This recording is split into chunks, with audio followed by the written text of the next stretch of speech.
Nos estamos aprontando para recibir dentro de las mesas temáticas la diversidad constitutiva, convivencia y culturas inclusivas. Estará moderando Nilia Viscardi de la Facultad de Ciencias Sociales de la Universidad de la República. Lo dejo con Nilia y bueno, nos volvemos a reencontrar en un ratito. Buenos días a todos. Bueno, es un gusto estar hoy en este congreso y en esta mesa redonda denominada Políticas de Inclusión y Justicia Educativa, una perspectiva desde las ciencias sociales. Agradezco a los organizadores del congreso por la invitación a coordinar y moderar esta instancia. Y bueno, tenemos una mesa de expertos que van a poder brindarnos distintas experiencias desde diferentes instituciones de Uruguay, y también contamos con la participación de un colega argentino. Como los tiempos son escasos, vamos a dar lugar a la primera de nuestras presentaciones. Le doy entonces la palabra a Cindy Mels, del programa PICA de la Universidad Católica de Uruguay. Cindy Mels es belga, emigrado a Uruguay en 2010, realizó el doctorado en Ciencias Pedagógicas en la Universidad de Gante, es investigadora a nivel 1 del Sistema Nacional de Investigadores del Uruguay, con una línea de investigación en convivencia y habilidades socioemocionales. Se desempeña como profesora investigadora en el Departamento de Educación de la Universidad Católica del Uruguay. Es corresponsable de la Unidad de Apoyo a la Investigación de la Vicerrectoría de Investigación e Innovación, también de la Universidad Católica del Uruguay. Es responsable de PICA, un programa para promover las habilidades.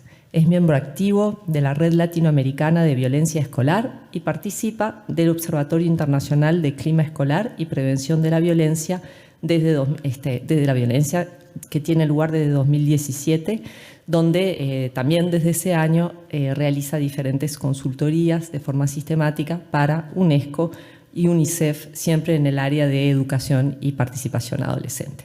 Así que, adelante. Sí. A ver, sí.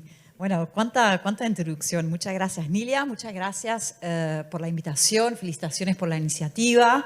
Y siempre es un gusto poder volver a encontrarnos con otros colegas con los que nos hemos cruzado en otras instancias en este tiempo en Uruguay.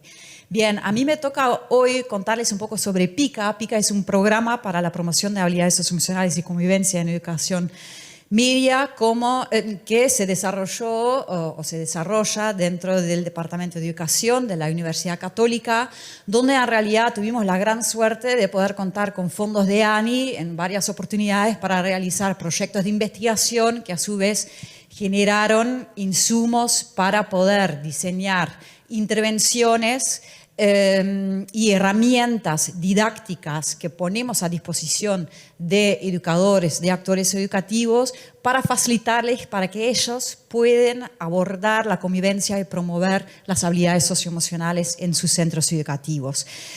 Bueno, tenemos un montón en realidad de información concreta, ya sea de estudios, ya sea herramientas concretas que siempre queremos compartir con la comunidad educativa.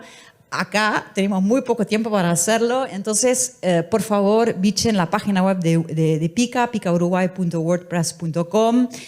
No somos diseñadores gráficos ni nada, es medio espantosa la página web, pero lo más importante es que ahí van a encontrar todos nuestros recursos, que lo pueden bajar, lo pueden usar en sus clases, en sus centros educativos, y bueno, difunden porque para eso están. Bien. Me toca un poco también como conceptualizar por qué es importante hablar de convivencia cuando hablamos de inclusión, ¿no? Obviamente, la inclusión va mucho más allá de adecuaciones curriculares o, el pienso de, cómo preparo mis clases para que todos los niños puedan aprender. Obviamente la inclusión también tiene un componente social importantísimo y por eso es importante hablar de convivencia, porque el abordaje de convivencia en realidad se trata de fomentar relaciones sociales positivas y fomentar un clima democrático de diálogo, de participación en los centros educativos para que ¿no?, se genere un clima social que justamente permite la inclusión social de todos y todas los niños y niñas. Bueno, es importante, no obstante, de saber que el centro educativo es un lugar donde conviven personas muy diferentes entre sí y siempre desde una noción de obligatoriedad, ¿no? Las personas que están ahí en realidad no eligieron estar ahí con ese grupo de gente. Bueno, te toca con quien te toca en la clase, ¿no? Y para los docentes lo mismo, te toca con el que te toca. Bueno, eso no impide que el centro educativo puede ser una comunidad, un colectivo que comparte valores, intereses, una identidad, un sentido de pertenencia, ¿no? Una comunidad con vínculos, con vínculos afectivos, ¿no?, con cosas compartidas. Es posible generar eso, pero bueno, requiere un pienso, requiere estrategias, requiere generar espacios para fomentar eso. Yo creo que en nuestro sistema educativo a veces pensamos demasiado, bueno, ponemos estos chiquilines juntos en una clase y ya se van a conocer y ya se van a llevar bien. No, hay muchas cosas, muchas estrategias que podemos aplicar para justamente ayudar en ese proceso. También a nivel del equipo educativo, ¿verdad? Entonces, ahí está donde quiere aportar PICA, ¿no? Prever, desarrollar herramientas que permiten justamente de que se establezcan esos intercambios que permiten la generación de relaciones sociales positivas. No obstante, sabemos que para lograr eso, ¿no?, esas comunidades educativas, esos lazos sociales positivos, hay una serie de desafíos, hay varios, ¿tá? Pero desde PICA hemos estudiado primero a nivel de los adolescentes, a nivel de los estudiantes. Hablo de adolescentes porque nosotros trabajamos específicamente en educación media, y ahí uno de los desafíos que hemos encontrado es que los y las adolescentes en cierta medida tienen naturalizados algunas creencias que llevan a la reproducción de la violencia. ¿Qué quiere decir? Que, bueno, muchas veces vemos que los adolescentes tienen incorporado a la violencia como una forma adecuada, aceptada para resolver conflictos. Conflictos que son un elemento natural del vivir con otro, ¿no? O sea, yo convivo con mi marido, mis hijas y nos queremos mucho, pero conflictos a veces hay. Ahora, que la resolución de los conflictos termina haciéndose con el uso de violencia es otra cosa. Entonces, tenemos que trabajar más que nada un cambio en creencias, ¿no?, a nivel de los y las adolescentes, para que ellos puedan empezar a ver que hay formas alternativas para resolver conflictos. Y como sociedad, en realidad, somos pésimas en poder promover esas alternativas, porque muchas veces, lamentablemente, nosotros mismos resolvemos conflictos con violencia o con no escucha o con discriminación. Entonces, como primer paso, con PICA armamos una guía didáctica con una propuesta de 15 talleres para docentes, para que ellos pueden, ¿no?, en 15 talleres abordar justamente ¿no?, la promoción de habilidades socioemocionales, la deconstrucción de creencias que promueven la reproducción de la violencia ahí en el grupo, en el aula, que se basa en este modelo. No puedo entrar mucho en detalle, pero lo que trabajamos más que nada es, bueno, las creencias que tenemos varias veces, cómo estas pueden generar en ciertas situaciones reacciones emocionales que a la vez, ¿no?, nos hacen responder de cierta forma. Por ejemplo, yo desconfío en alguien, veo que me mira mal, por ende, yo me siento amenazada y esa amenaza se traduce en una respuesta defensiva y ya preventivamente voy a atacar al otro, ¿no? Esas cosas trabajamos en esos talleres para que los chiquilines aprenden a tener conciencia de esos procesos, aprenden a lograr estrategias de regular, de cambiar sus ideas, sus emociones, sus reacciones, y también empezar a planificar a largo plazo. Bueno, si hago esto, va a pasar eso a largo plazo, entonces mejor hago otra cosa. Bueno, de esto se trata la propuesta de talleres de PICA. Pero también investigamos a nivel de los docentes para ver, bueno, ¿no? ¿Qué hay ahí? ¿Qué desafíos hay ahí en el abordaje de la convivencia? Y ahí encontramos lo que justo estábamos ahí en el café hablando, que en realidad hay un problema con la formación de los docentes. Los docentes no se sienten preparados de ninguna forma de abordar habilidades socioemocionales o abordar la convivencia. Por lo general están súper satisfechos con la parte didáctica, ¿no?, de su formación, pero después cuando empiezan a trabajar como docentes se encuentran con un aula lleno de chiquilines que no prestan atención, que se pelean entre sí y no saben formular respuestas.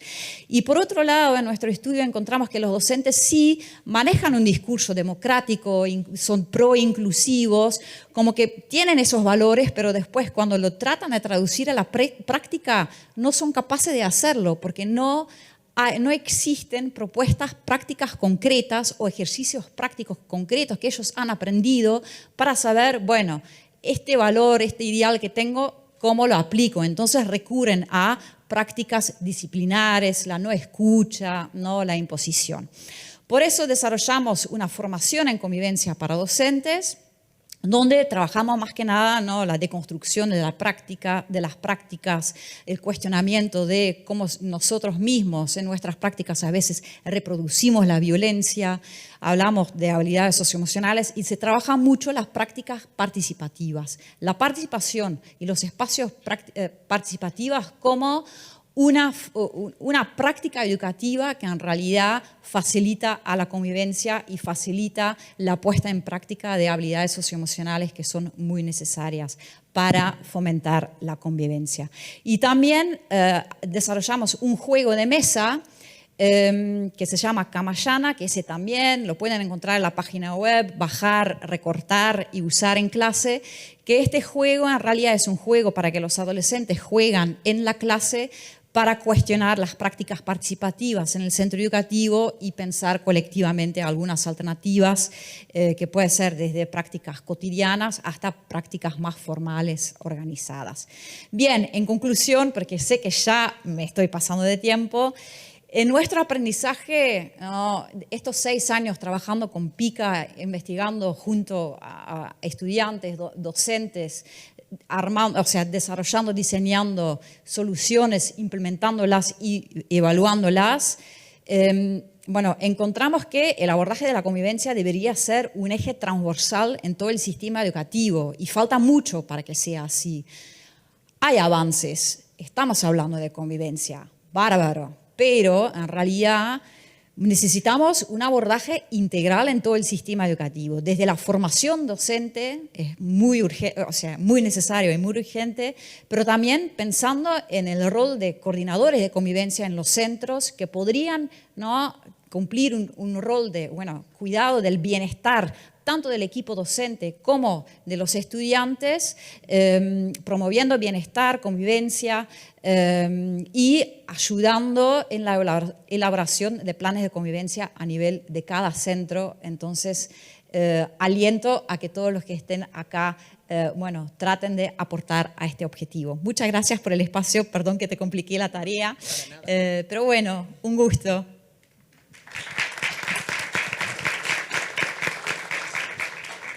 Muchas gracias, Cindy, y una perfecta autorregulación del tiempo, así que no hay nada que disculpar. Bueno, a continuación le damos la palabra a Isabel Allende, que es coordinadora del Programa Nacional de Educación y Trabajo del Ministerio de Educación y Cultura. Es también egresada del Instituto Normal María Stañero de Munar y Joaquín R. Sánchez. Es especialista en dificultades de aprendizaje por la Universidad Católica del Uruguay y tiene una extensa actividad profesional y académica en el campo de formación pedagógica y clínica para educadores sociales. Adelante, Isabel. Aquí fijo asegurando el programa. Me dicen que sí, que está bien presentación. Bueno, buenos días, un gusto saludarlos. Gracias por la presentación. Yo actualmente y desde hace unos cuantos años soy la coordinadora nacional del programa de Educación y Trabajo de la Dirección de Educación del MEC, que básicamente lo que hace este programa es llevar adelante la propuesta de los centros CECAP. Los centros CECAP son una propuesta educativa que en sus orígenes ya tiene unos más de 30 años en la Dirección de Educación, y que a partir del año 2005 se realiza una resignificación de esa propuesta y se comienza a trabajar con los centros que existían, que eran dos, uno en Montevideo y otro en Rivera, y a partir de ahí se comienza a llevar esta propuesta a todo el territorio nacional. Estos somos los que somos ahora. Somos 22 centros, como verán, en todo el país. Voy a describir la imagen. Esta imagen es nuestro mapa, nuestro logo, y como verán, en donde está nuestro logo chiquito es donde hay centro CECAP, y acá en esta columna están los nombres de las ciudades en donde están los CECAP. En algunos departamentos, como verán, en el caso de Canelones, tenemos 5 CECAP, en el caso de Montevideo 2, en el caso de Río Negro 2, y hay 3 departamentos en los que aún no hay CECAP.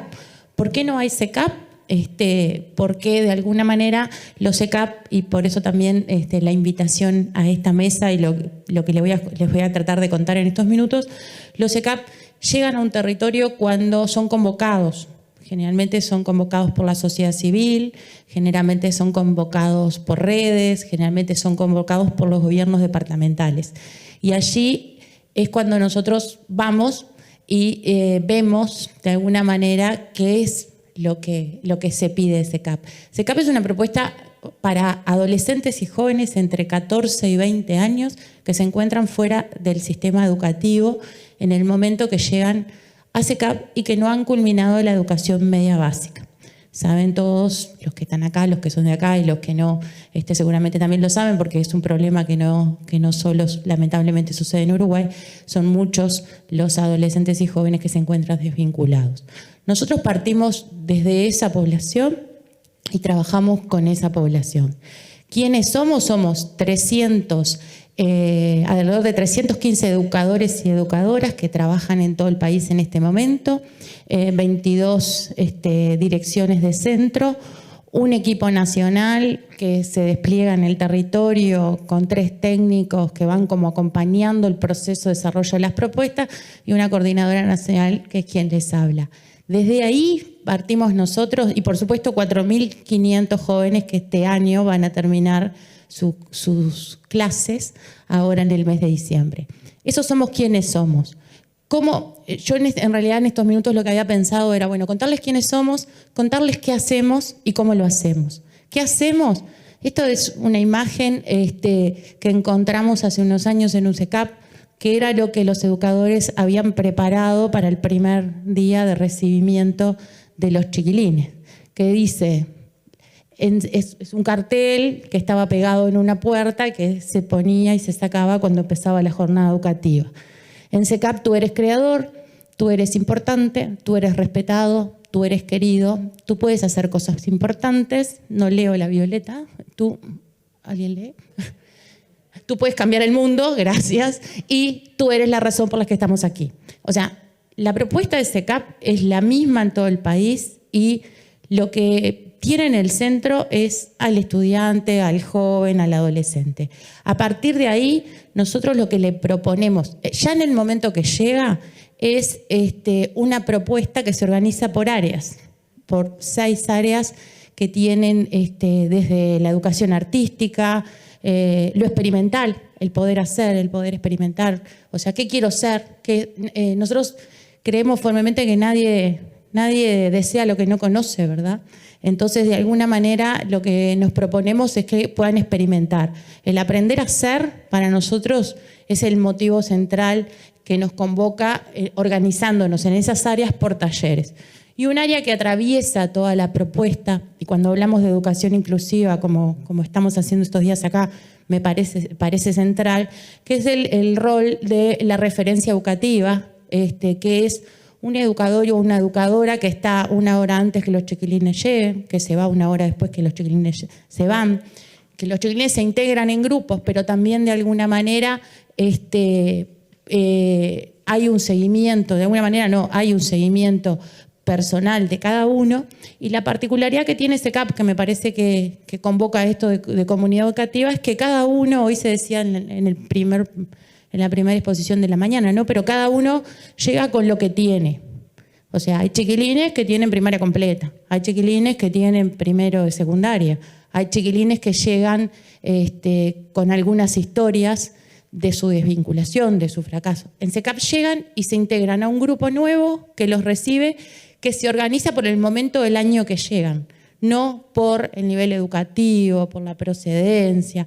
Todos llegan a lo mismo y todos tienen que trabajar en ese grupo con el que se encuentran, ¿verdad?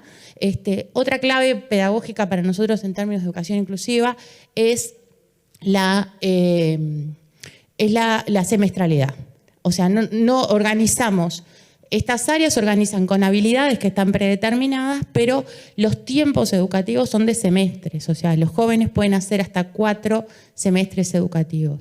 ¿Qué buscamos? Buscamos la continuidad educativa. Buscamos, en primer lugar, la aprobación de la educación media básica.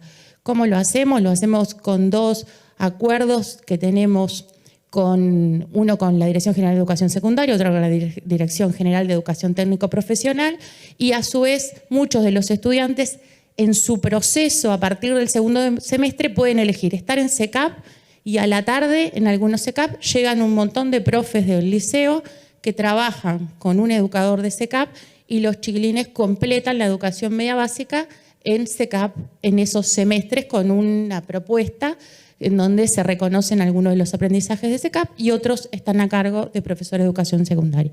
Tenemos un programa que se llama Redescubrir con la Dirección General de Educación Técnico Profesional que apunta a lo mismo, esto de los andamios que también se hablaba hoy. Los chiquilines empiezan su proceso en SECAP, pero también empiezan su proceso en una escuela técnica de referencia de la zona y vamos trabajando juntos.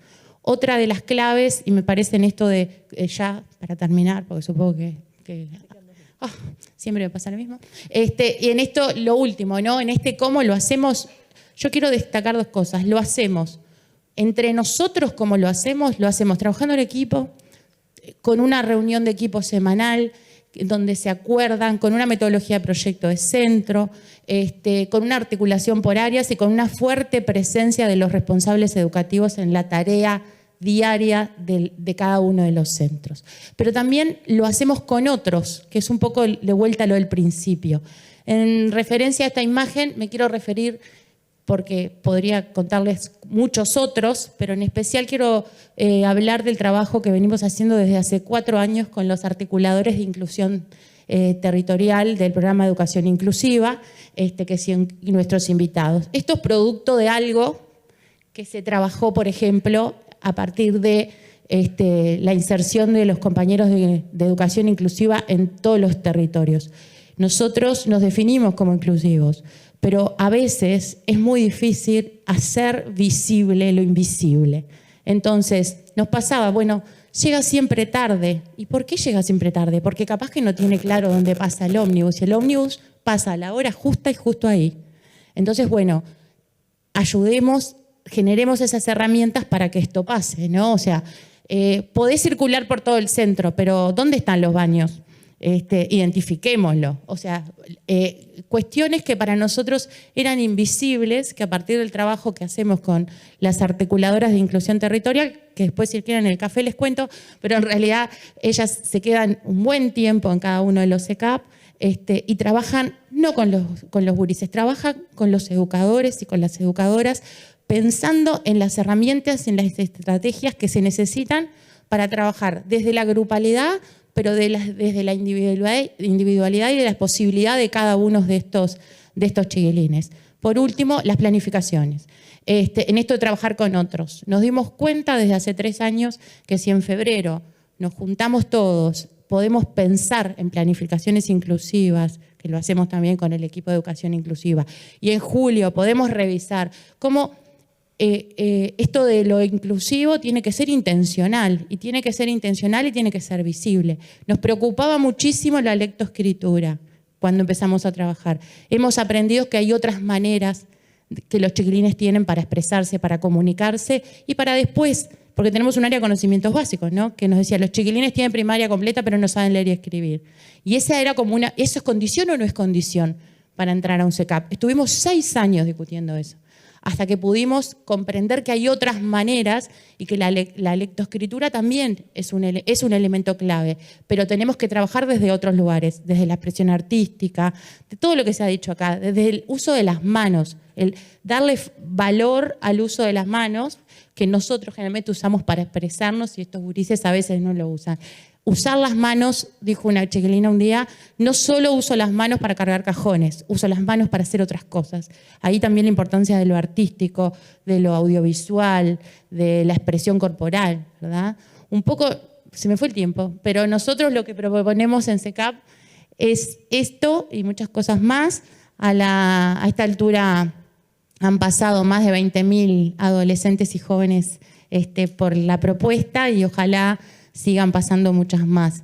Gracias por escucharme, lamento, pero somos muchos y hay que respetar el tiempo, así que para mí ha sido un gusto y que tengan ustedes muy buenas tardes ya casi.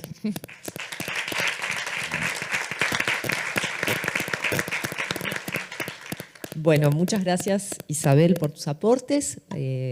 Ahora vamos a compartir la experiencia con nuestro colega argentino, Matías Cadaveira, que es capacitador internacional en bullying y hoy va a tener una comunicación respecto de las temáticas en medios como Filonews y Canal Encuentro. Tomás Cadaveira es licenciado en Psicología, especializado en diversidad funcional y convivencia, es capacitador internacional en bullying, comunica, bueno, y estos son los temas que va a abordar, así que bueno, bienvenido y muchas gracias por visitarnos y por compartir con los colegas de Uruguay, colegas que estamos mayormente mujeres en esta mesa, como en los temas en general en educación, así que es bienvenida también la perspectiva de los varones. Muchas gracias Nilia y muchas gracias a la organización y por la invitación y a todos los presentes. Bueno, se me ocurren 2 frases para empezar. Una es proveniente de una escuela o de varias escuelas y es: en esta escuela no hay bullying. Y la otra es de algunas familias, como: mi hijo o mi hija es incapaz de hacer eso. Son frases que escucho de forma recurrente, bastante seguido, y las propongo como para arrancar esta jornada. Y también esta pregunta si existe el cerebro autista, ya que yo acompaño personas autistas y a sus familias desde hace 20 años, o si es parte de la diversidad humana en general. Pero si entendemos como parte a la educación, a la escuela, como parte de esta forma que tenemos de categorizar y de discriminar, porque inicialmente arrancamos a aprender así, colores, medios de transporte, categorías y demás, si ahora de repente termina siendo una necesidad estar identificando autistas para ver qué prácticas educativas distintas realizamos, o si particularmente como educadores tenemos la obligación moral, ética, educativa, o como todos los adjetivos que quieran agregar, de tener como esta diversidad propia de cómo educar, y no terminar educando con el propósito de cómo fue inventada la escuela, que la escuela fue inventada con el propósito de homogeneizar. Particularmente entiendo el bullying como un fenómeno que al menos en Argentina cada vez se repite más, sobre todo con fenómenos como el suicidio, y muchas veces no solamente el suicidio es producto de una depresión, sino también estoy acompañado de muchos adolescentes que han intentado suicidarse con muchos parasuicidios recurrentes y que cuando los conozco en consulta, la primer referencia en relación a eso es: no me van a ganar, yo no me voy a ir del colegio, o voy a hacer esto, o voy a atentar contra mi vida para vengarme y que no se olviden de mí y que al menos se acuerden de esto, o yo les voy a cagar la vida. Para las familias que escucho recurrentemente como mi hijo o mi hija es incapaz de hacer esto, me llegó ayer vine en auto, me costó bastante, conductor novato, pero llegué. Me llega este mensaje que era la captura de un WhatsApp de una consultante. Che, yo no voy a hacer el trabajo con Regina, porque se metió al grupo sin preguntar. yo tampoco, no quiero juntarme con esa gorda, que se vaya a otro grupo, digamos que lo queremos hacer solas. Entiendo también que hay una falta de supervisión en cuanto a la convivencia digital y que es complejo cuando tenemos hijos adolescentes. Yo paterno, un hijo con discapacidad que tiene 17 años, y mi propósito en acompañar y poder supervisar esta convivencia digital no es restringir ni tampoco revisar o invadir la privacidad, pero es complejo para los padres, entiendo también eso, como también es complejo registrar y ser conscientes del modelo que nosotros damos con el uso de la tecnología. Cuando hablamos del cerebro o de los cerebros autistas pensamos en las neurodivergencias y que muchas personas que transitan situaciones de bullying, yo soy uno, no sé si quieren levantar la mano quienes han vivido situaciones de bullying, indistintamente si han sido bullies o bulliados, no importa, pero somos varios. Y tal vez hoy en día la palabra es como yankee y la apropiamos un poco, aunque a algunos les cueste un poco bullying. No, bueno, hostigamiento tal vez es lo mismo. Pero entiendo muchas veces que este fenómeno se repite con más, digamos, con más recurrencia continuamente. Y por sobre todas las cosas ocurre en personas menores, en niños, niñas y adolescentes, que salen un poco de la norma. Ya sea por ser neurodivergentes, estos cerebros que no responden a la norma, llámese neurotípicos o normales, o, no sé, también tuve una consultante que recibía continuamente agresiones en relación a su tono de piel, o a su piel, a su color de piel, y conozco muchos casos de niños o niñas que se han bañado hasta en lavandina con la intención de cambiarse el tono de piel por las agresiones que recibían a diario. En relación a la población que yo acompaño, mayoritariamente las personas con TEA, pongo la T entre paréntesis porque recibir un diagnóstico de autismo y escuchar la palabra trastorno es un palazo en la nuca para muchas familias, así que considero que el trastorno está por fuera del espectro autista. No siempre las personas autistas buscan estar solas ni aislarse, o a veces sí, pero eso no siempre implica sufrimiento, a veces es más el sufrimiento que uno registra por fuera o el que uno tiene más que a la persona. Conozco muchos autistas que están en una escalera, tal vez aislados en un recreo, pero están leyendo un libro y tal vez el sufrimiento no es por eso, sino viene el sufrimiento después de recibir algunas acciones hostiles de parte de sus compañeros. La realidad es que casi la mitad de las personas autistas sufren o han sufrido bullying alguna vez en su vida. El bullying, hostigamiento escolar, es la conducta violenta que tiene un individuo o un grupo de individuos hacia otra persona y que está acompañado por maltrato físico, verbal o psicológico en el contexto escolar y también fuera de él. No solamente el bullying ocurre en la escuela, pero sí es fácil entenderlo cuando pensamos en convivencia en personas que son coetáneas. Un docente no le puede hacer bullying a un niño o a un estudiante. Eso sería más violencia institucional, pero el bullying es hostigamiento escolar entre pares. Puede ser en la escuela, puede ser en un club, puede ser en Boy Scout, puede ser en convivencia digital por WhatsApp. Y que un instituto educativo diga ocurrió fuera de la escuela tampoco es válido porque es en grupo con los compañeros de esa escuela. Así que la convivencia digital tiene que estar en la currícula educativa de todos los países. Y que se repite de manera frecuente hasta generar daño o consecuencias para la salud mental de quien está sufriendo bullying, ¿no? Esto de la persistencia, esto de la asimetría de poder y la intencionalidad, esta intención de hacer daño. Tal vez sin tanta conciencia del efecto en la salud mental que puede llegar a tener, ya que también conozco personas que han sufrido bullying, se han suicidado y ver también la reacción de muchos estudiantes, compañeros que no queríamos esto, pero bueno, ya es un poco tarde. Ser niño, niña o adolescente y no tener amigos, independientemente de la condición que tengas, es una tortura. Lo viví en carne propia 5 años y no pedí ayuda en los 5 años. Así que atención al bullying porque creemos que puede ser un chiste muchas veces o que esto existió siempre o que te hace un poquito más fuerte o no le des bola, no le des bolilla, no le prestes atención y damos consejos que son imposibles de sostener o muchas veces ignoramos el sufrimiento del otro o lo subestimamos con los consejos que damos. Así que también atención a esos consejos porque no estamos en la piel de esas personas.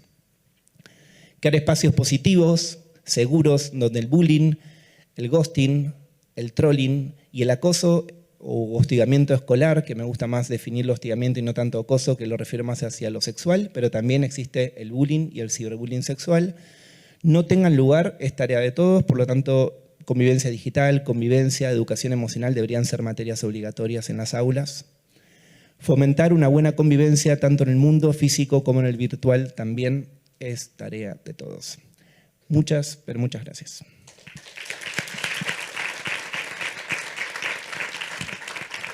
Le damos ahora la palabra a Natalia Villalobos, que es responsable de Educación e Investigación en la Organización Internacional para las Migraciones. Natalia es licenciada en Psicología y en Artes Visuales por la Universidad de la República y magíster en Arte y Educación de la Universidad de Granada en España. Desde hace varios años viene trabajando en temas relacionados a la movilidad humana, con énfasis en temas que involucran a niños, niñas y adolescentes migrantes, primero en ámbitos comunitarios y hoy en día en la OIM. Lideró la última investigación realizada por esta institución sobre educación y niñez migrante en Uruguay, que fue hecha en 2023, con el objetivo de conocer los desafíos y oportunidades relacionados a la inclusión de la niñez migrante en Montevideo. Así que bueno, Natalia, adelante. Bien. Muchas gracias por compartir la experiencia. Bueno, muchas gracias. Gracias a la mesa, gracias por la invitación. Mi rol acá como parte de la Organización Internacional para las Migraciones, conocida como la OIM, es poner también en el diálogo, en el intercambio, el tema de la diversidad cultural, la convivencia entre pares. También está marcada por nuestros orígenes, nuestras experiencias migratorias. En ese caso, me gustaría preguntarles a quienes quieran responder, ¿quiénes se consideran migrantes? Si pueden levantar la mano o hacer algún gesto. Bien, ¿quiénes se consideran migrantes en términos de, si hablamos de migración interna, por ejemplo, si han tenido experiencias de ir a estudiar a otro lugar, si vivieran en el interior y vivieron a Montevideo? Bien, ahí aparecen más manos. Y quienes reconocen en sus historias familiares, en sus ancestros, migraciones también. Bien, me encanta esta parte. Bueno, entonces desde ese reconocimiento de la diversidad también cultural y el entender que somos parte y que las migraciones es parte de nuestra historia pasada, presente y probablemente futura, es que desde la OIM trabajamos en la línea de integración, dentro de la que está la línea educativa. En este momento les quiero presentar, ¿a dónde tengo que dirigir esto? Ahí. Brevemente un contexto, voy a leer el texto que está en esta filmina. Dice: en el 2020 se estimaban cerca de 180.300 personas migrantes en Uruguay, de las cuales el 29,6% eran menores de 18 años. Ese mismo año la ANEP publica un informe sobre inmigrantes en la educación pública, en primaria, inicial y especial, y registraba en ese año 5.755 estudiantes nacidos en el extranjero. Por lo mismo es que desde la OIM construimos este informe, que no es generalizable, es un informe bastante acotado, pero que se llama Educación y Niñez Migrante en Uruguay y tiene como objetivo, como decía Nilia, conocer los desafíos y oportunidades de la inclusión de niñez migrante, en este caso primaria e inicial, en el departamento de Montevideo. Bien. Bueno, estructuramos de varias formas esa investigación. Una era para ver el ámbito o la dimensión de acceso normativo administrativo. Ahí pudimos encontrar y confirmar esto que dice, este texto que dice: en Uruguay existe una vocación integradora, por lo que se inscribe a todas las personas independientes de su situación documental. Esto es una cita de una de las entrevistas de informantes clave. Confirmamos en este caso la universalidad del acceso a la educación en Uruguay, que hace que el Uruguay sea reconocido en la región como, bueno, justamente con una inclusión estructural. Me refiero a situación documental en términos de los documentos de identidad, documentos de viaje, que no se requiere que tengan la cédula al día, etc. Bien. Esto genera obviamente la llegada de inmigrantes a lo largo del año y en diferentes momentos del año. Para varias comunidades educativas genera muchos desafíos. También vimos ahí el nivel pedagógico, donde se marcaban algunos temas, principalmente las adecuaciones de las trayectorias educativas, la revisión de las escolaridades, el velar por la documentación, cuando está, cuando no está.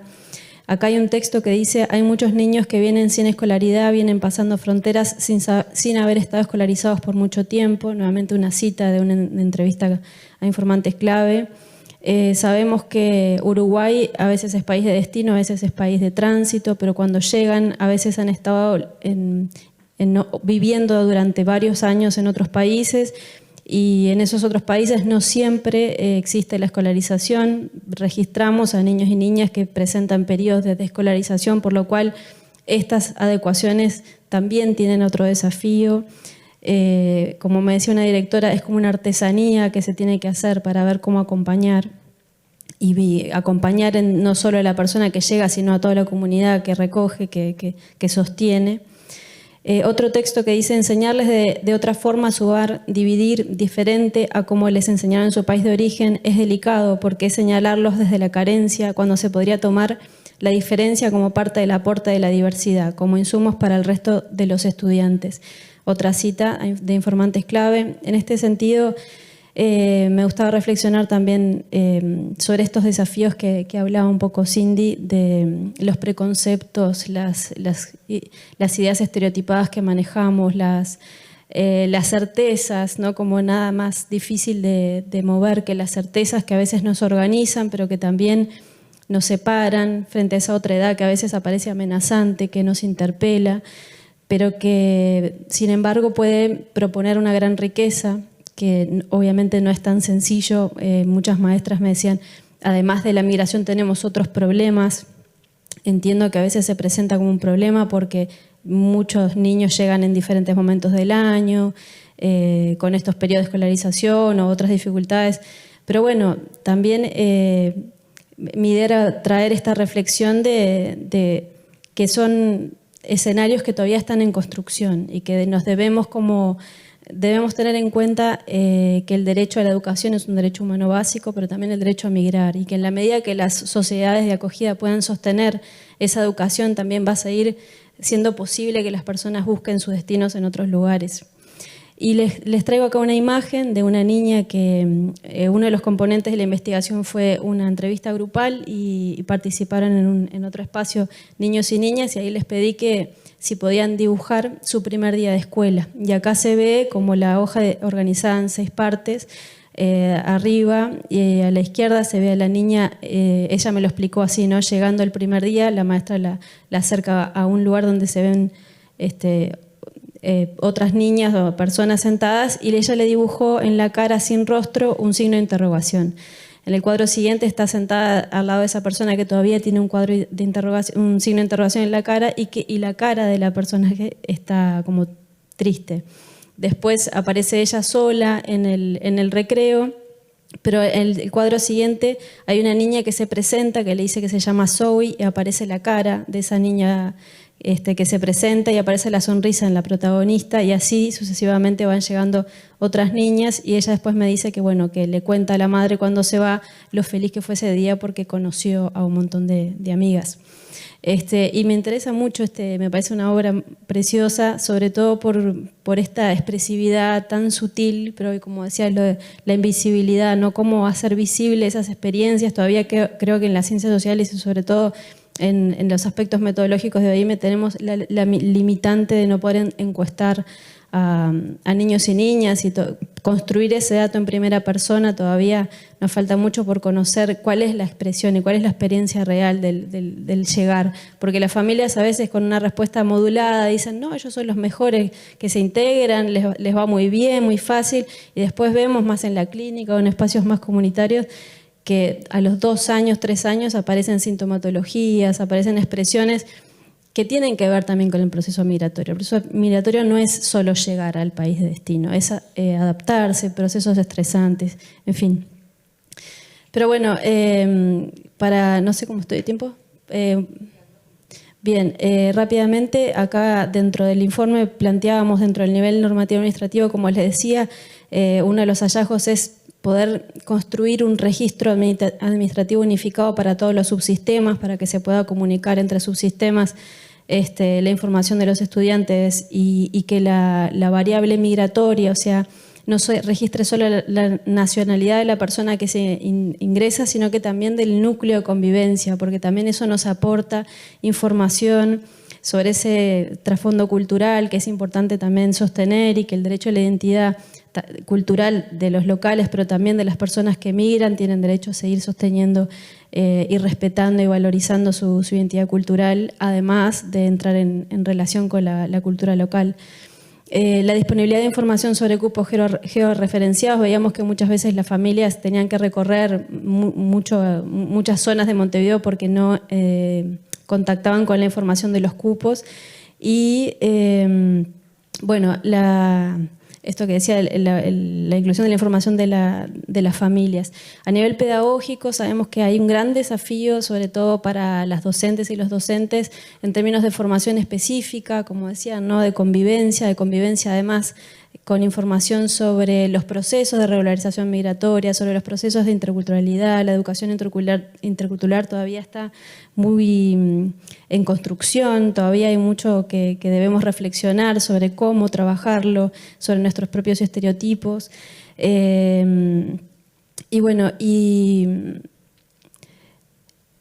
pensar en la migración de esta forma innovadora que nos permite enriquecer nuestra cotidianeidad y no solo verla como un problema, como les contaba, que a veces nos la presentaban. Pero bueno, muchas gracias y cualquier cosa estoy a las órdenes.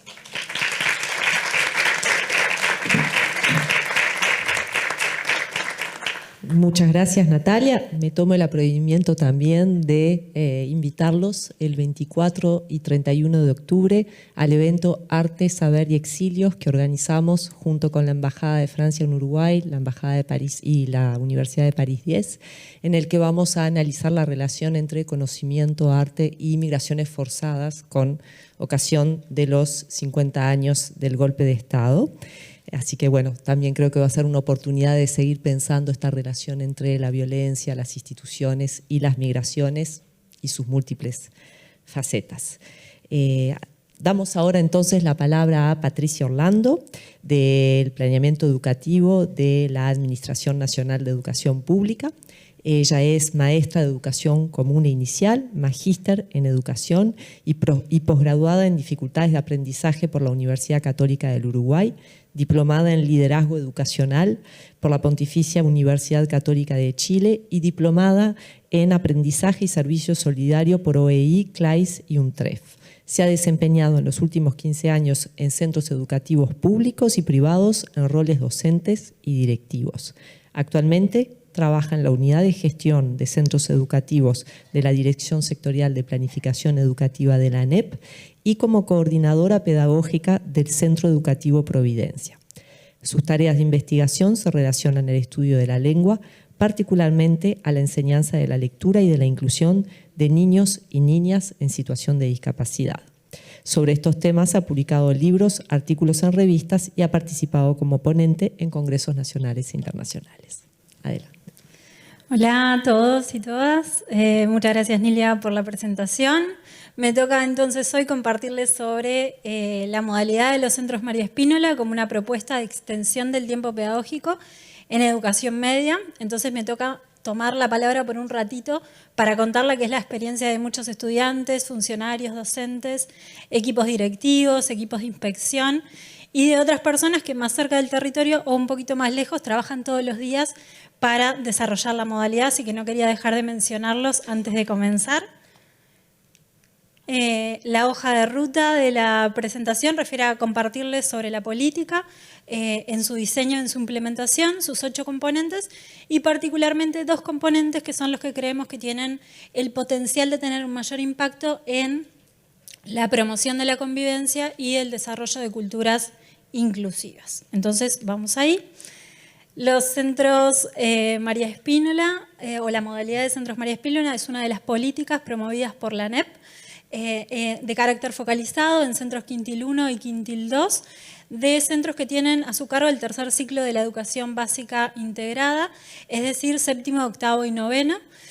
que tiene el principal objetivo, de la Dirección General de Educación Secundaria y la Dirección General de Educación Técnico Profesional.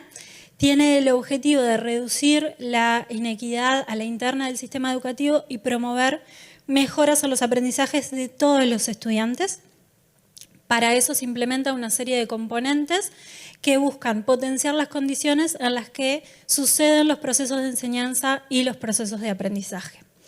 Desde su diseño, la política se apoya en toda la historia, todo el aprendizaje de la ANEP en términos organizacionales de las últimas décadas, y por eso tiene dos grandes pilares. Por un lado, lo que refiere al apoyo y la orientación de los equipos docentes, y por otro lado, el apoyo, el acompañamiento y el seguimiento cercano y permanente de los procesos educativos de los estudiantes, entendiendo que esos dos pilares contribuyen o potencian la mejora de los aprendizajes y, por tanto, trayectorias educativas que puedan ser continuas, completas, reducir el rezago y mejorar el egreso, la promoción y la retención de los estudiantes.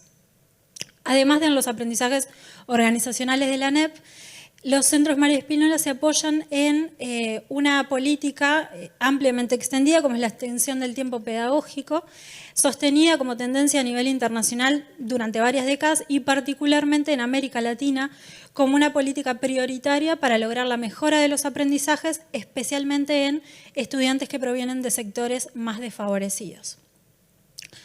En el Uruguay, además, se apoya en experiencias que han sido desarrolladas y evaluadas a lo largo del tiempo, como los liceos de tiempo completo, los liceos de tiempo extendido, los centros con ciclo rural básico extendido y los centros educativos asociados. Hoy en día, la modalidad Centros María Spínola está implementada en 43 centros educativos, 20 pertenecientes a la Dirección General de Educación Secundaria, y 23 pertenecientes a la Dirección General de Educación Técnico Profesional. Estos centros se encuentran en 18 de los 19 departamentos de nuestro país, con una mayor permanencia o presencia, mejor dicho, en Montevideo, donde hay 11 centros, y en Artigas, donde hay 5 centros. Se prevé que para el 2025 sean 60 centros que estén implementando esta modalidad, lo que al final representa un poquito más del 30% de los centros educativos quintil 1 y 2 de la ANEP en educación media. La modalidad, como les decía, tiene 8 componentes que se pueden implementar de forma flexible y también heterogénea en centros educativos de distintas características, de distintas zonas y de ambos subsistemas. Esos componentes son una jornada educativa de 8 horas con una propuesta de alimentación para los estudiantes, la participación de los estudiantes en el diseño de la propuesta educativa a través de la elección de los talleres que ocurren en el espacio fuera de lo curricular, la promoción del trabajo por proyectos buscando una mayor interdisciplinariedad y coenseñanza entre los docentes y también entre sus unidades curriculares, nuevas figuras para el acompañamiento de los docentes, de los estudiantes y de toda la comunidad educativa. Hay un coordinador de enseñanza que se suma a trabajar al equipo de dirección, también un coordinador de actividades y participación y un profesor de tecnología e innovación. Particularmente el coordinador de actividades y participación tiene un rol de liderazgo en los talleres, en la propuesta recreativa y en el vínculo de la institución con su comunidad local. Implica también, otro componente es un nuevo espacio para el desarrollo profesional docente que implica 2 horas adicionales semanales de coordinación para los docentes, para el equipo, más allá de las horas de coordinación que el centro ya pudiera tener. La posibilidad para los docentes efectivos de elegir sus horas docentes a 3 años, por 3 años, buscando que las comunidades profesionales se sostengan a lo largo del tiempo y sean fuertes. Una formación en servicio situada y contextualizada a las necesidades del centro educativo y un despliegue de herramientas para gestión, para mejorar la gestión de los centros, con un acompañador externo que le denominamos facilitador. Realiza el centro educativo, atraviesa un proceso de autoevaluación que a partir del cual define ciertas líneas para la mejora y puede desarrollar, actualizar o diseñar su proyecto de centro. Uno de los componentes que nos interesaba hacer el foco es la participación de los estudiantes en la elección, en el diseño de una parte de la propuesta educativa a través de la elección de los talleres que ocurren después del espacio curricular. Entendiendo que para promover la convivencia es necesario generar oportunidades para la participación, para la incidencia, para la construcción colectiva, es que los estudiantes, los talleres, parten de las motivaciones y los intereses de los estudiantes a través de un proceso de elección participativa que a su vez fortalece el sentimiento de pertenencia de los estudiantes al centro porque pasan más horas en el centro educativo, pero lo hacen participando de actividades que ellos mismos eligen. El otro componente que nos interesaba también compartirles refiere a la formación en servicio, el desarrollo profesional situado para las comunidades educativas de los centros María Spínola. Es un programa de formación que está destinado a distintos actores institucionales, docentes, equipos de gestión, figuras pedagógicas, adscriptos, y que se puede hacer a partir de la colaboración de muchas instituciones y actores institucionales, tanto de la ANEP como fuera de la ANEP, por ejemplo, Ceibal, el equipo de Cultura Científica del MEC, que está presentando en otra sala ahora, la División de Investigación y Evaluación Educativa, la Dirección Sectorial de Integración Educativa de la ANEP también. Este programa entonces está contextualizado, situado a lo que los centros educativos necesitan, a lo que los docentes requieren, tienen módulos flexibles, sobre todo virtuales, pero también con algunos componentes de carácter presencial. Y busca, parte de la idea también de que los docentes son actores claves en poner en práctica la agenda inclusiva y por tanto su formación y desarrollo profesional es fundamental para que los docentes puedan responder a las demandas de la sociedad y la educación.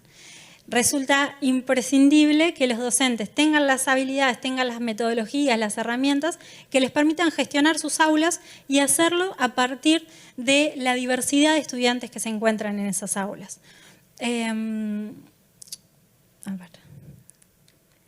Entonces, creo que voy bien de tiempo. Quedan 2 minutos. Entonces, en síntesis, compartirles que la modalidad de los centros María Spínola es una política promovida por la ANEP de carácter focalizado en centros Quintil 1 y Quintil 2, que está ubicada en 18 departamentos del país, que en el 25 estará en los 19 departamentos del país, que busca acompañar a los estudiantes y mejorar sus aprendizajes, mejorar el egreso, la retención, la promoción, y que dentro de todos sus componentes que se aplican de forma flexible, hay 2 que creemos que tienen el potencial de un fuerte impacto en las trayectorias educativas y en la promoción de la convivencia y el desarrollo de culturas inclusivas. Ellos son la participación verdadera de los estudiantes en el diseño de la propuesta educativa y la formación profesional docente situada y contextualizada. Muchas gracias.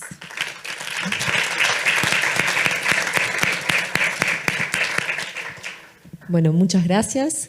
Y tenemos ahora a nuestra última compañera dentro de esta mesa que busca mostrar distintos dispositivos de promoción de la educación inclusiva con foco particular en la convivencia y culturas inclusivas. Así que vamos a escuchar a Patricia Pibel, que es profesora de enseñanza media, egresada del IPA, del Instituto de Profesores Artigas, es educadora sexual, especialista en educación sexual acreditada por FLACES, tiene un diploma superior en educación sexual de Flaxo, Argentina también, un diploma para el abordaje de las violencias hacia las infancias y adolescencias, igualmente en Flaxo, Uruguay, y actualmente se desempeña como coordinadora de la Comisión de Educación Sexual de la Dirección General de Educación Secundaria. Adelante, Patricia. Bueno, buenas tardes a todas y a todos. Agradecer la posibilidad de que a través de este espacio, la Comisión de Educación Sexual, que forma parte del espacio de educación inclusiva de la Dirección General de Enseñanza Secundaria, esté acá presente y que en una temática como la diversidad sexogenérica o diversidad sexual también esté en este momento acá en este espacio. Bueno, acá a la izquierda tenemos una imagen que es un pincel que traza como una ruta con los colores justamente de la bandera de la diversidad y plantea acá los puntos que vamos a trabajar en el encuentro de hoy, que sería ¿qué entenderíamos por diversidad? Algunos conceptos claves que nos parece importante abordar, las buenas prácticas que tratamos de llevar adelante en secundaria, desde qué lugar trabajan las y los referentes de educación sexual y por último, en un quinto lugar, dejarles cuáles son los contactos de nuestra Comisión de Educación Sexual. Si le preguntáramos a quienes están acá presentes qué entienden por diversidad, probablemente gran parte de ustedes nos respondan que son personas con capacidades diferentes, algunas con dificultad de audición, otras con dificultad de visión o con dificultades motrices o con un déficit intelectual. En esta diapositiva que aparece acá, vemos personas, ¿verdad?, que estarían representando estas situaciones que mencionamos anteriormente. Si yo entrara a un aula de educación sexual, probablemente las y los estudiantes, la respuesta fuera diferente y me dijeran, hablaríamos de personas que no se identifican con su género, o sea, personas trans, o que no se sienten atraídas por las personas de su mismo sexo, o personas que vivencian cualquier otra forma de la diversidad sexogenérica. Y entonces a la derecha de la pantalla tenemos cómo simbolizamos muchas veces la diversidad sexual con ese paraguas de los colores que representan también la diversidad. Muchas veces la diversidad sexogenérica puede representarse de dos maneras, podemos concebirla desde dos lugares. Una más reduccionista, que plantea que es una forma de expresar, vivir y ejercer la sexualidad por fuera del modelo hegemónico, cis, heteronormativo, y donde ahí estaríamos marcando que, bueno, están las personas homosexuales, bisexuales, transexuales, intersexuales, etc. Pero tratamos de trabajarlo desde otra postura más amplia, que esta diversidad sexual incluye también a la heterosexualidad y a la heteronormatividad, en la diversidad sexual que incluiría a todas las personas como diversas. Entonces, qué bueno estar hoy acá para poder posicionarnos desde lugares diferentes frente a la diversidad y tratar de poder unir a la diversidad como una integralidad. Nos parece importante, desde el lugar de la educación sexual integral, considerar algunos aspectos que tal vez ustedes tengan claros, pero que muchas veces llevan a confusión y nos parecía interesante poder comentarles hoy en este espacio. En la izquierda de esta diapositiva tenemos una imagen de lo que llamamos habitualmente cuando trabajamos en sexualidad la famosa galleta de jengibre, que es como la representación de una forma de una persona, con las que se representan los distintos componentes de la identidad sexual. Los 4 componentes: el sexo, con su representación en los genitales; la identidad de género, con su representación en la zona del cerebro; la expresión de género, como que estaría abarcando a todo el cuerpo; y la orientación del deseo sexual, como representada en la zona del corazón de la galleta. Bueno, esto se supone que debería ir pasando de una a una, pero se ve que no, la presentación no lo permite.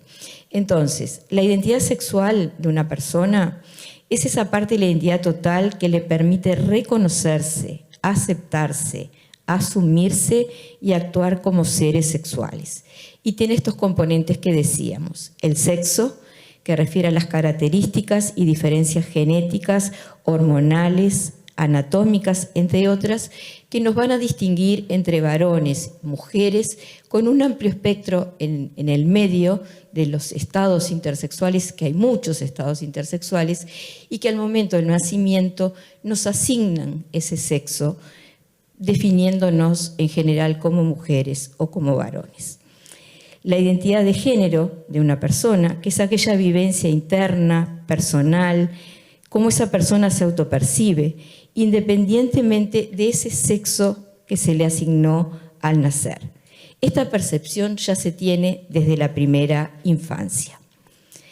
Después tenemos la expresión de género, que son esos modelos que expresan masculinidad o feminidad, en concordancia con las normas que una cultura, una sociedad establece según el contexto histórico, social que le toca vivir.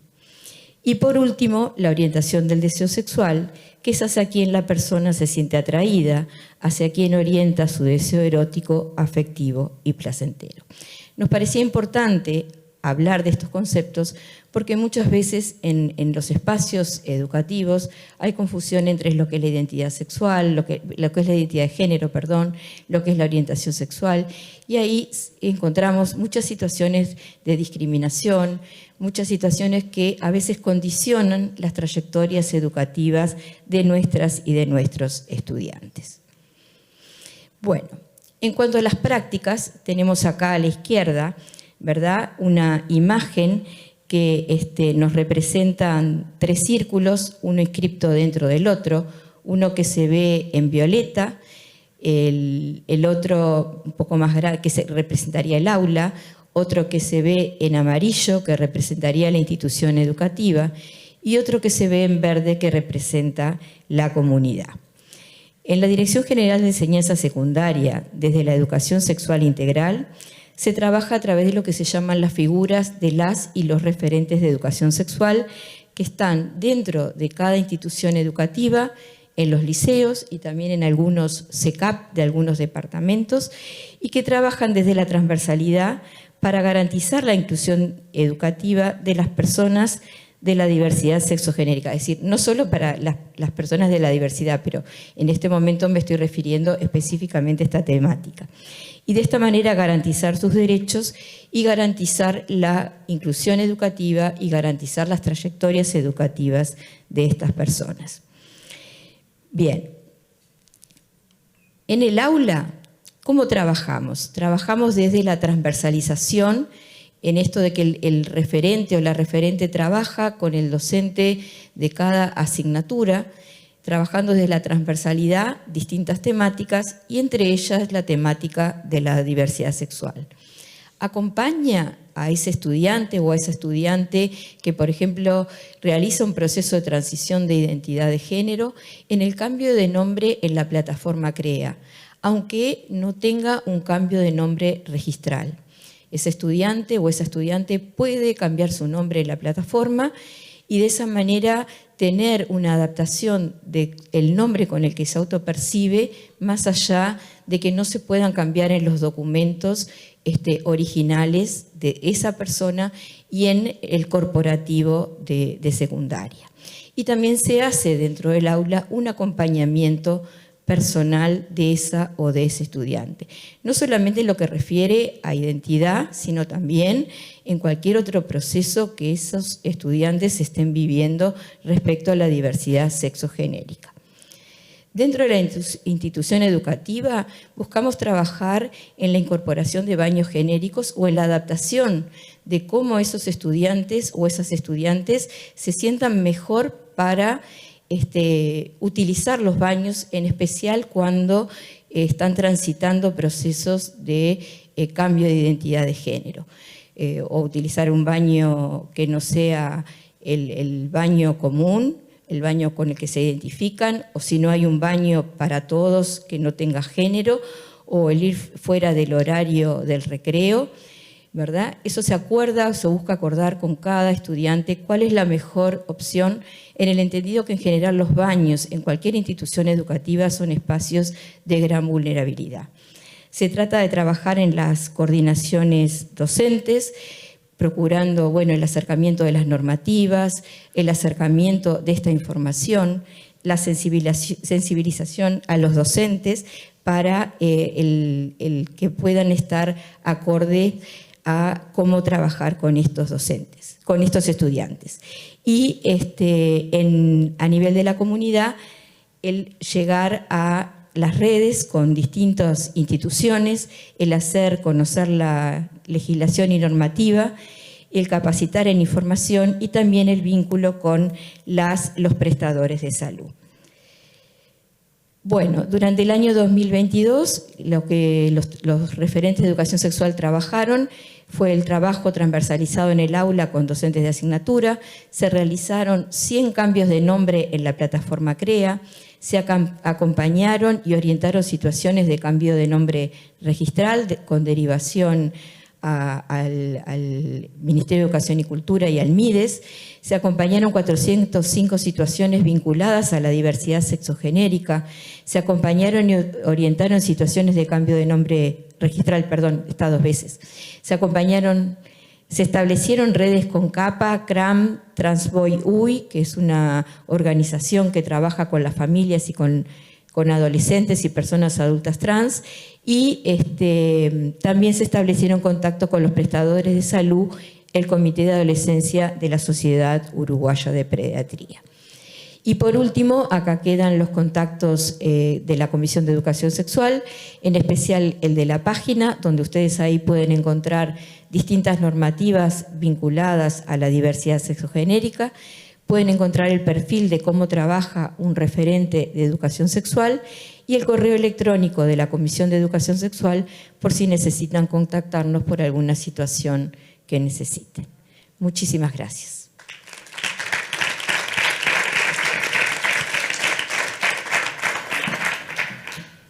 Bueno, consulto cómo comenzamos tarde, si aún tenemos 15 minutos más. 5. Bueno. Bueno, quiero agradecer muchísimo a todos los expositores, de tomar 2 minutos de su atención antes de dar la palabra o saber si podremos tener preguntas por parte de la audiencia. Creo que esta mesa da cuenta de un esfuerzo nacional acumulado, porque ha sido una batalla que llevó 15 años, una batalla legal, una batalla en el sentido común, una batalla en la vida cotidiana. Reconocer que la diversidad debe ser atendida y que diversas propuestas deben implementar el concepto y hacerlo carne en las instituciones.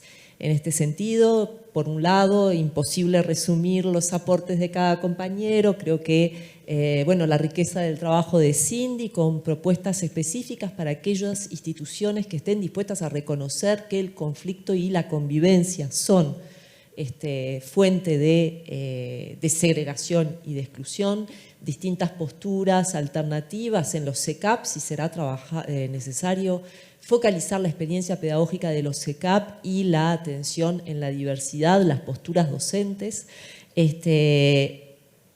la falta crítica del uso de los medios, esta, digamos, revolución tecnológica que sigue avanzando sin que tengamos políticas para el uso de medios, redes, y efectivamente en convivencia estamos sufriendo los estragos, porque por supuesto las redes, la tecnología tienen efectos positivos e integradores, pero no hemos avanzado en su regulación, y el trabajo de Matías hacía carne en experiencias muy dolorosas de exclusión, segregación.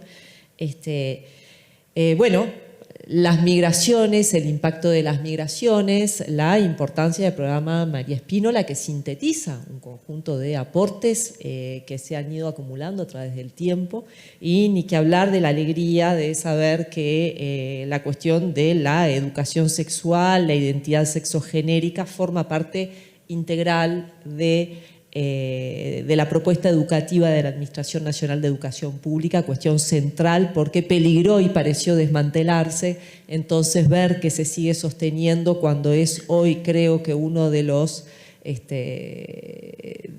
banderas intocables de las nuevas generaciones, que a través de la lucha por el derecho a la elección de la identidad de género ven ahí un componente sustantivo.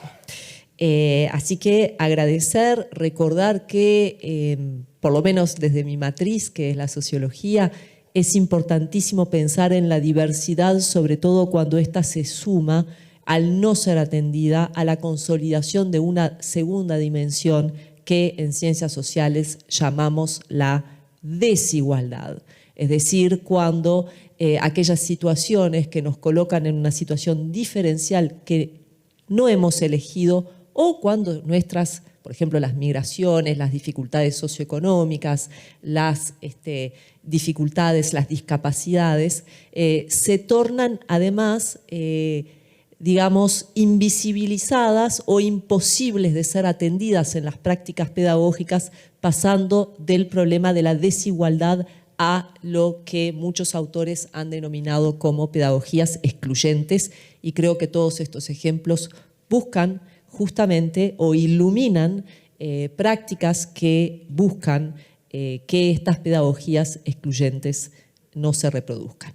Un minuto más para focalizar algo que desde el programa de convivencia de la ANEP surgía como el primer elemento para que la convivencia pueda tener una faceta integradora, que es aún un desafío en muchas instituciones educativas.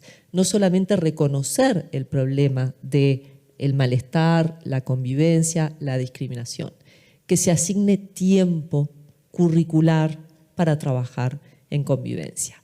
En muchos centros educativos que no están ni atravesados por la experiencia María Espínola, nos decía ayer un director, no hay tiempo, no hay horas curriculares, o el margen de horas curriculares que existen es aquel que liberan las horas no asignadas o el ausentismo docente, que son, digamos, márgenes perversos que el sistema permite para en esos resquicios abordar la convivencia, abordar la diversidad, pero que aún no tienen en la propuesta curricular un lugar central, que es el que se le otorga cuando se nomina el tema y se dedican horas docentes a abordarlo. Así que, bueno, es importante ver que el Uruguay sigue avanzando en el diálogo con los colegas regionales y en la posibilidad de trabajar en distintas prácticas, propuestas pedagógicas que desde la diversidad puedan promover la convivencia. Muchas gracias a todos.